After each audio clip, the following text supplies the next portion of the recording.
因為議員郭清華後一屆無閣再連任，你是接棒團成，所以佇這屆總質詢特別用一段時間來回顧，以大港大道的開闢為例，感謝過去對協助安南區建設做好鄉親有利的歷屆市長甲立委，強調建設是延續的，一定要有遠見，所以伊嘛首次提出300-400家的試測遊客用地，希望市長黃偉哲佇下任之前會當啟動可行性評估，搭配西濱快速道路等交通建設，先拍下開發的基礎，避免只是政治操作。希望您佇這個咱的試測加300-400家的遊憩用地的時陣，您看要安怎整體去做規劃？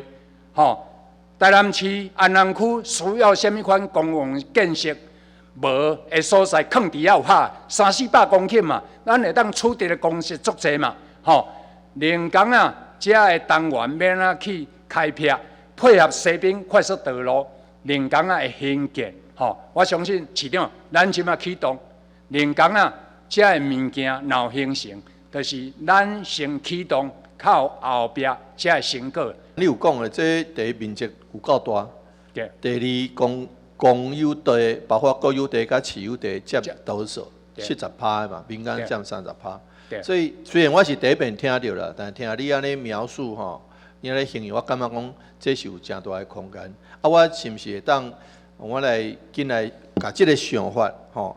想法有一個譜啊，然後開始啟動啟動啦吼，開始來思考，講迄個所在會當用啥物款？當然，伊會使一部分是遊憩，一部分看要做產業發展用地，一部分做公共設施，一部分安怎樣啊來